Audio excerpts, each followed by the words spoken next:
So today we're talking about chapter 6 called Drive the Right Bargain with Life. And Wow. a lot of this chapter has to do with building your personal brand, sending out messages to the world that you're a valuable person and you're worth investing in and you're willing to outwork the next person. So I think one of the more interesting elements of this chapter is where you are talking about your time working at the sign department in Coca-Cola. Yep. And many nights and weekends, there would only be two cars in the parking lot. Who were the owners of those two cars? Yeah. One was an obvious and more likely one who happens to have been the CEO and president of the company. This is on any given Saturday or Sunday, but I am so excited and passionate about the particular project that I'm working on. I can't wait till Monday. So I want to go in. And here's what happens with passion and enthusiasm. It was someone who said that of nothing of any great significance ever happened without enthusiasm. And so we have this bang up design, something that I've created that we've never done before, graduating colors. And what happens is that the team will buy into your passion and enthusiasm. So it was very common for my employees to join me because I want to get this out. And Monday through Friday ain't enough. Let's make it happen so we can get on to the next. But that's a part of what I call one's personal brand, your work ethic. Believe it or not, I had an immediate boss who would ask me, why do you come over here so often on Saturdays and Sundays? And he said this, Dave, you don't own this company. And he was correct. And I'm sure that the president and CEO who's there getting ready for his Monday, and here's a sign painter who's getting ready for his Monday. Completely opposite ends of that spectrum. And I'd like to think that he probably thought too, why is this guy coming over here? He's painting. But it was passion around the same trademark. Now let's think about that for a second. Passion around the same trademark. He is the president and CEO. I'm just painting signs. But it was our goal to place a red and white insignia within, and this was our just lofty goal, within 1 mile radius of every set of eyes. Well, that's a lofty goal, but that's what we were trying to do. And we were excited about it. We were excited about it. Well, I will argue that in 2003, when the owner of the company, Lineage, retired, that was a three-way story. The owner, Crawford Johnson III, retired. His granddaddy started the company in 1902. Claude Nilsson, the president and CEO, replaced him as the new chairman. Larry Thornton elected to the board of directors of that same company. I would say that the passion and the enthusiasm made all the difference. And if I could tell more people, Dave, be interested.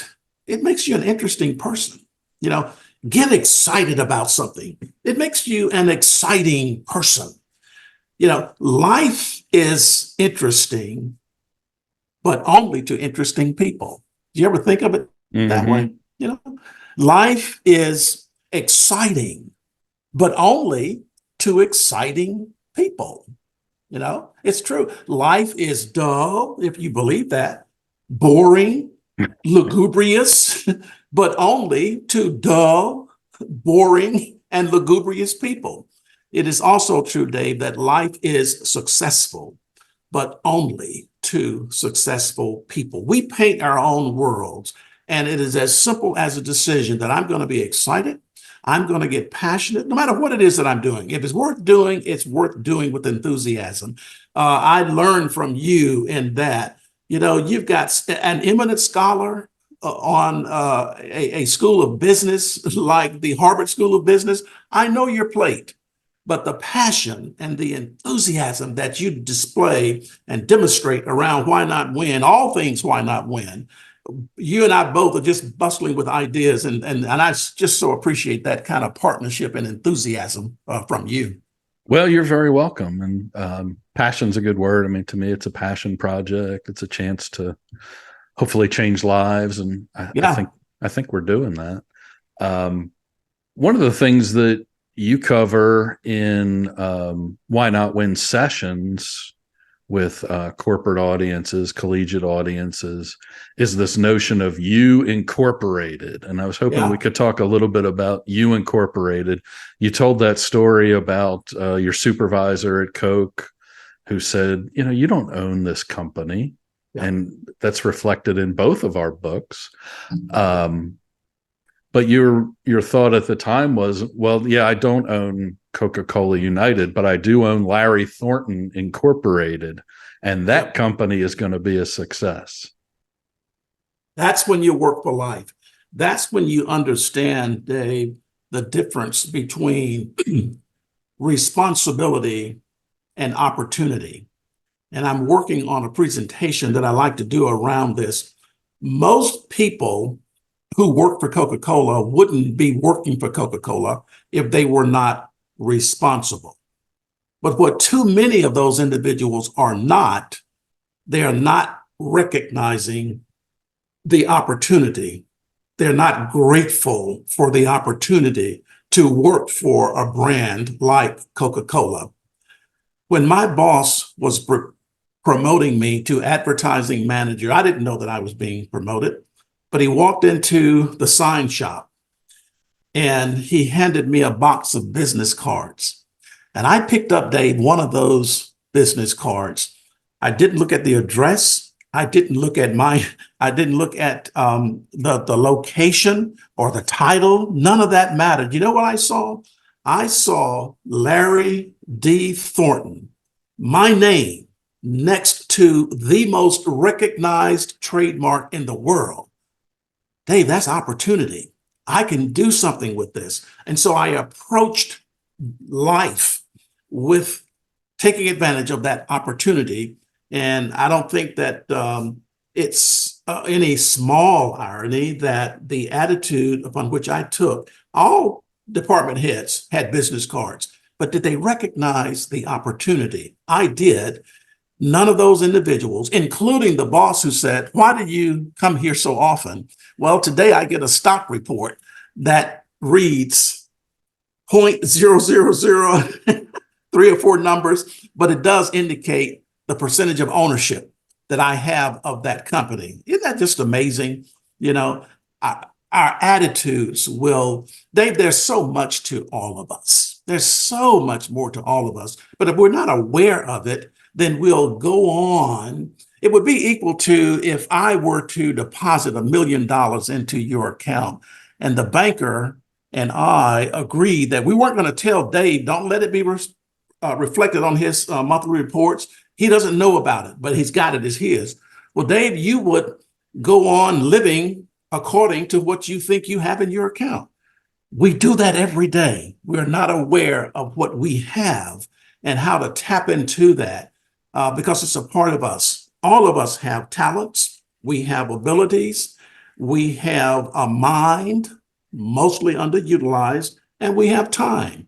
That is an enormous amount of wealth if we invest them well. Now my birthday is coming up. Are you going to surprise me with a big deposit into my bank account?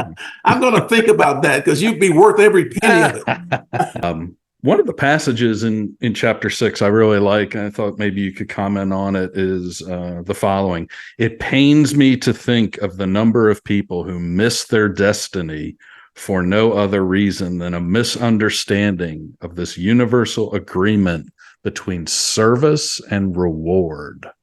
What a powerful line. I can't believe I wrote it, but it is so true. You know, cause and effect would be another way of looking at that. And we here again miss these existential axioms that make a difference in the success that we could otherwise enjoy. You know, we could otherwise enjoy if we knew that we had it. Let me tell you this, because I want you to ask that again, because I will have forgotten by the time, but I want to include this. A friend of mine was in junior ROTC, and they visited Angola, in Angola, Louisiana. Angola The is a prison. maximum, Yeah. yes, a maximum security prison, the largest maximum security prison in the nation. And the visit happened to have coincided with an art exhibit, sculpture and paintings and drawings. And the ROTC class was just enamored by this talent. You know, they couldn't believe that this was done by inmates.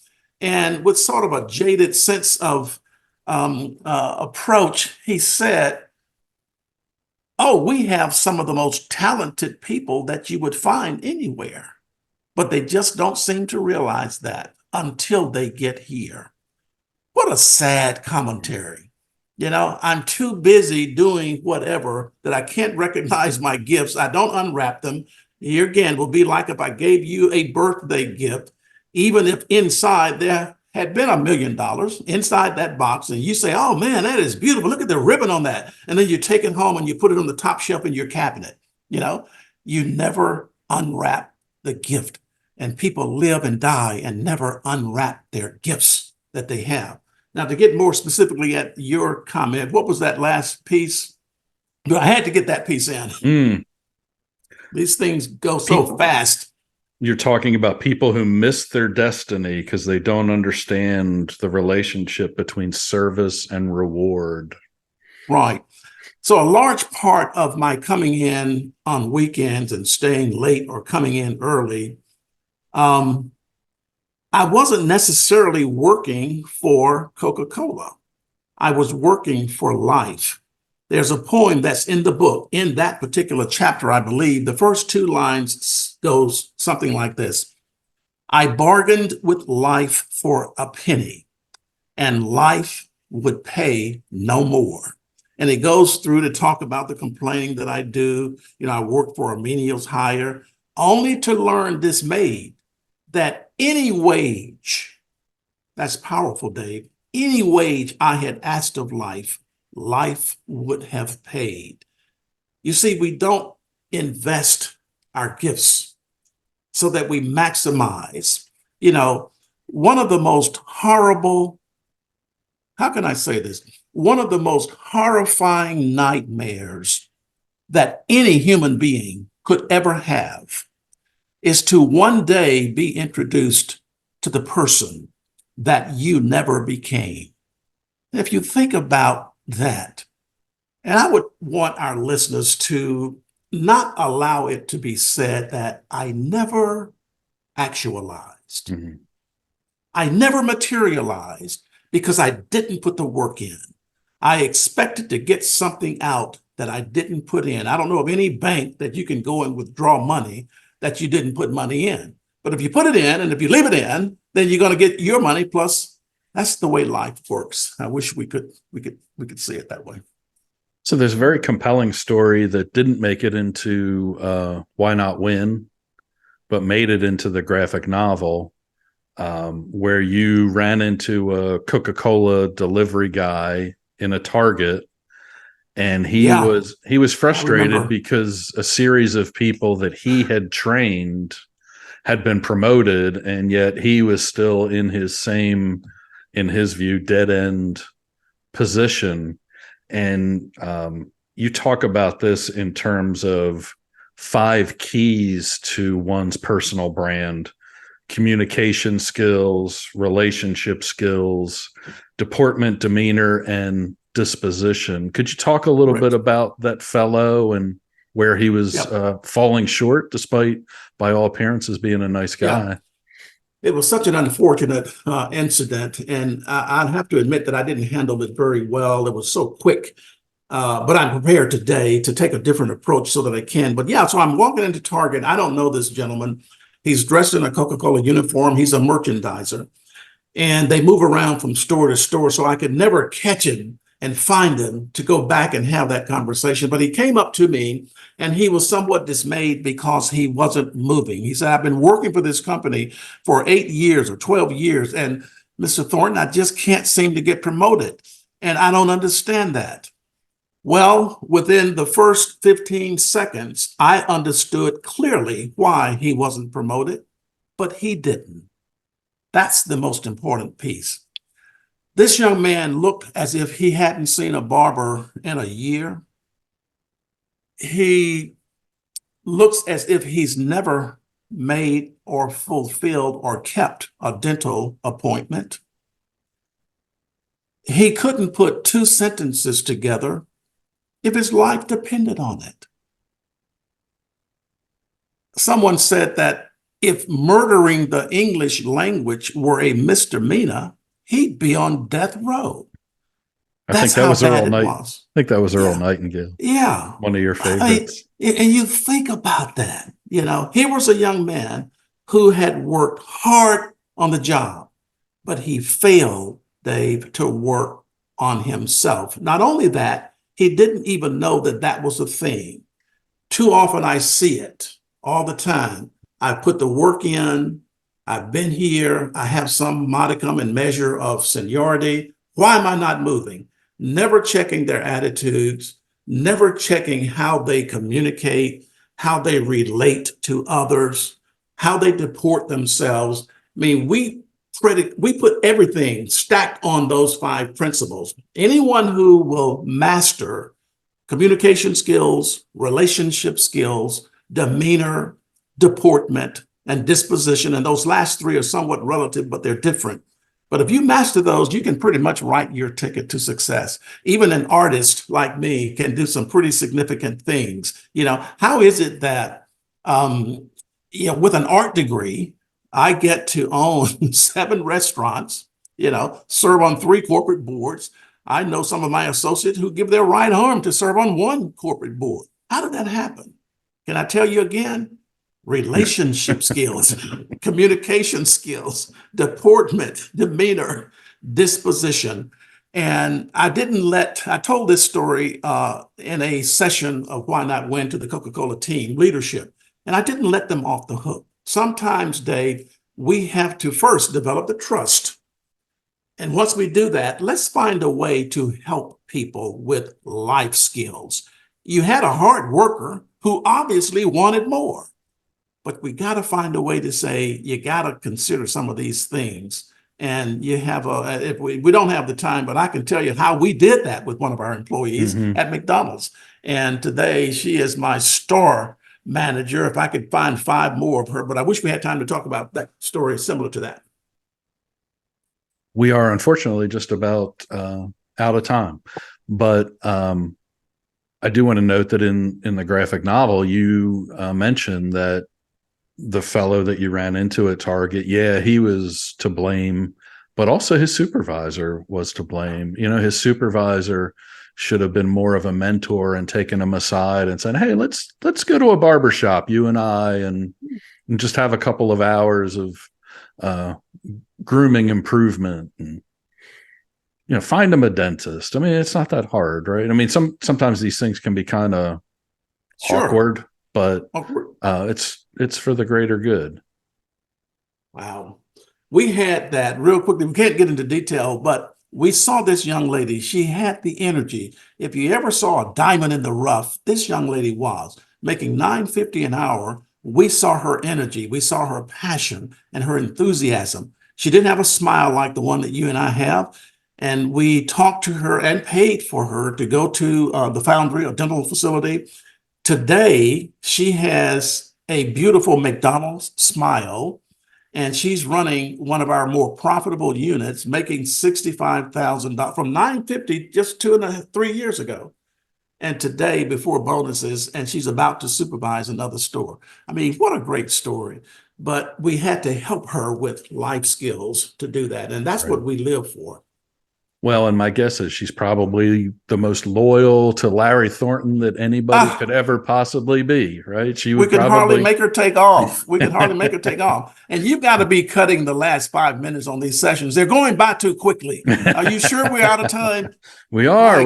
Good. But there's always another episode. There's another 20 minutes coming up. Good. Well, I've enjoyed hearing your thoughts on building your personal brand. And of course, it's something that a lot of people don't pay enough attention to, but hopefully after they see this will spark some ideas and maybe trigger some attention there.